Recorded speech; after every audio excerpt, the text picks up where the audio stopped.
வீண் பழி போடாதே. ஒரு அரசன் ஒரு புலவருக்கு விருந்தளித்துக் கொண்டிருந்தான். அப்பொழுது வானில் கழுகு ஒன்று பாம்பை தன் கால்களில் பற்றிக் கொண்டு அவ்வழியே பறந்து சென்றது.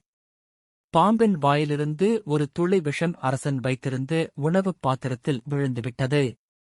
அதையறியாமல் அரசன் அந்த உணவை அந்த புலவருக்கு அளிக்க, அதை உண்ட மறுகணமே அவர் இறந்து போனார்.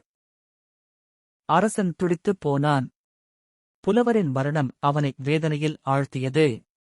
கர்மாக்களுக்கான வினைப்பயன்களை நிர்ணயிக்கும் சித்திரகுப்தருக்கு இக்கர்மவினை பயனை யாருக்குக் கொடுப்பது என்று குழப்பமாகிவிட்டது. கழுகிற்கா, பாம்பிற்கா, அல்லது அரசனுக்கா? கழுகு பாம்பை தூக்கிக் கொண்டு சென்றது அதன் தவறில்லை. விஷம் இறந்து போன பாம்பின் வாயிலிருந்து வழிந்தது அது பாம்பின் குற்றமும் இல்லை. அரசனுக்கோ உணவில் பாம்பின் விஷம் கலந்தது தெரியாது. அது அவனறியாமல் நடந்த செயல். எனவே யாருக்கு இந்த பாபம் போய் சேரும் என்று சித்திரகுப்தருக்கு முடிவெடுக்க முடியவில்லை.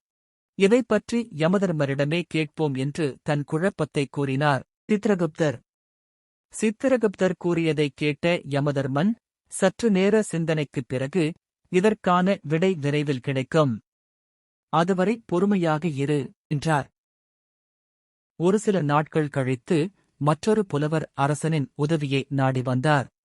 அவர் அரண்மனைக்கு வழி தெரியாமல் சாலையோரம் வியாபாரம் செய்து கொண்டிருந்த பெண்மணியிடம் வழி கேட்டார்.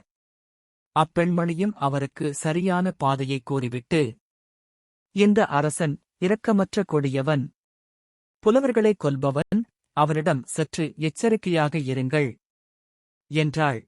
இவ்வாறு அவள் கூறி முடித்ததும் அடுத்த நொடி சித்திரகுப்தருக்கு தெளிவு பிறந்துவிட்டது. புலவரைக் கொன்ற கர்மாவின் வினை பயன் முழுவதும் இந்த பெண்மணிக்கே சேரும் என்று முடிவெடுத்தார். எவ்வாறு? மற்றவர்கள் மீது வீண் பழி சுமத்தும் பொழுது அந்த பாபம் முழுவதும் பழி சுமத்துபவருக்கே வந்து சேரும். உண்மையே அறியாமல் அபாண்டமாக பிறர் மீது பழி சுமத்துவோரும், தெரிந்தே வீண் பழியை பிறர் மீது சுமத்துவோரும் அந்தந்த கர்மவினைகளின் பயன் முழுவதும் வந்து சேரும்.